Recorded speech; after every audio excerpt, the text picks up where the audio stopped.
I'm a simple guy. Name is Thembelihle Thulani Mabhida. I was named Thembelihle by my mother, Thulani by my father, and my surname is Mabhida. I'm 27 years old, born and bred in Zululand, in the land of the Zulus, the land of the greats.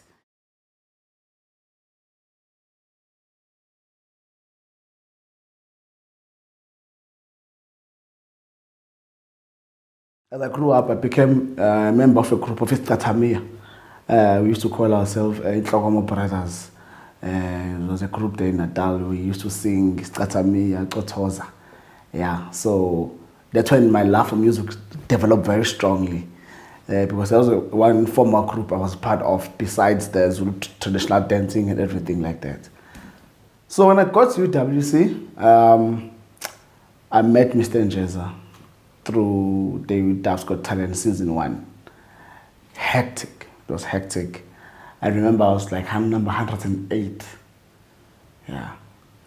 So we went through the stages to a point where there was supposed to be 8 of us in the final, but there was actually 16. The judges couldn't separate. There was a lot of ties. So we went to the final and there were 16 of us. I got into the second round of the last 8. Then when I lost there one, but I didn't feel like I lost because to beat also the other 16 poets, I was the other contestant I was going against with, and a lot of them were very experienced, and I was a first-year student at the time. So I was really like punching above my my level. So that's when I first met Mr. Njeza. So he has been a huge part of my development as an artist, as an individual, as a student mostly. So he's a UWC Creative Arts Choir maestro. He's the one that conducts the choir. So when I got to UWC, again, my love for Isqathamiya, which is Zulu a cappella music, but were found and developed in the mines in Johannesburg. That's how the Isqathamiya came about. I opened another group here in UWC for the guys that have never sang Isqathamiya before. So guys, let's open a group. You know, my love for music again returned. And Mr. Njeza said, okay.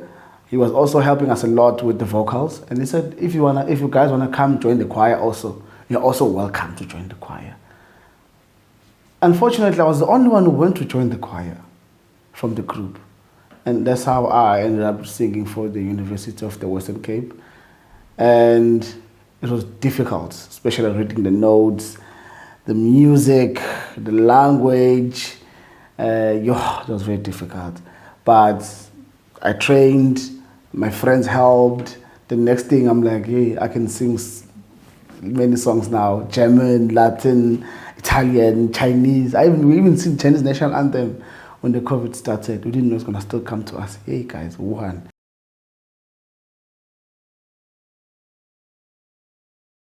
The shift started in 2016. In 2016, I did stand-up comedy. I started doing stand-up comedy out of the blue. No, it was in 2014. I started in 2014, towards the end of the year. I was like, Yazin, I'm really interested in stand-up comedy, inspired by the great Eddie Griffin, the Voodoo Child, and Dave Chappelle. And so I was getting more exposed to the internet now. You know, I could see a lot of things like comedians. I didn't know there was such a thing as a comedian. I knew Ubabu Vusklimba. I'm not sure if you've heard about him. Vusklimba is a very famous Zulu comedian. He's a musician, but he does funny music. So he's been one of the guys that's been pioneers for Zulu comedy, you know. So I knew about Vusklimba, but I didn't really understand the concept of being an artist and how far you can take it. So now I started also, I'm growing up now, so I'm 20 years old. So I'm starting to develop a strong concept of self and understanding what I want to do. So I said, let me just start doing stand-up comedy. Surprisingly, I was good actually. Did a lot of few jokes. But the problem was I was thinking them in Zulu and transferring them into English. You could see, man, there was still a language barrier, a huge language barrier in that, but I think I understood that English is not a matter of intelligence, it's just a matter of articulating yourself. So I wasn't embarrassed about me struggling to, myself in English. So I started doing comedy then. I started doing it for 2 years, stand-up comedy. Met a few comedians, and then I met this guy called Sivu from Snake Nation. And this guy says, you're quite a good comedian, but you could even be better if you can record these things. Just spread the love and everything about the comedy. Because your ideas are great, but I can see you're struggling into articulating yourself and doing this comedy. I said, hey, you have a point. He says, yeah, it's still comedy, but now being acted out. And I started seeing some of the guys from where I'm from, Kwantenge is 704, 03 and Durban. Skits by Spare, the guy from where started doing this thing. I saw him doing this. But Skits by Spare now, I knew him personally. So there was also that thing of, I was paid. There was a guy, he's a guy I know. So I didn't throw a lot of inspiration for him, but I saw him doing it, and I was motivated by that. But now, when I started seeing people that I didn't know now doing this thing, and it started to feel different. I said, and maybe I love this thing also. But now, the problem was I was afraid to shift.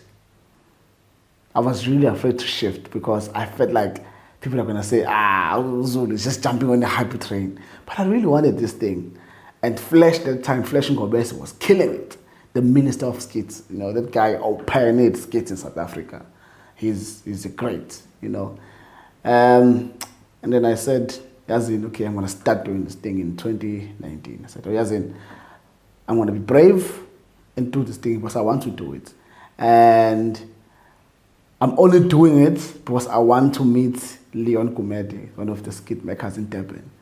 I said, I'm only doing this thing to meet Leon Kumede. I was setting that as an impossible task because in my head, I was just like, I'll never meet Leon Kumede. So if I keep doing this thing, saying I'm going to meet Leon, I'm going to meet Leon, I'm going to meet Leon, it's going to happen. At least I'm going to have a reason to do it.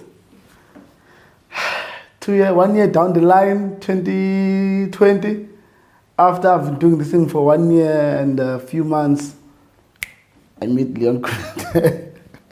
I met Leon Kumede and I was so happy, man, because 2020 was such a difficult year. I don't think I would have made through that year mentally without the skit comedy. And I'm just feeling like maybe it was something that was just saved by the universe for me to help me through the time it's going to be difficult. And maybe if I started earlier, then maybe it would not have helped me as it has did now. I'm so happy with doing skits. I feel like I'm already successful as a skit maker. I've met all my goals that I wanted to meet as a skit maker. Whatever happens after this is a bonus, you see, because my goal when I started making skits was to meet Leon Kumede.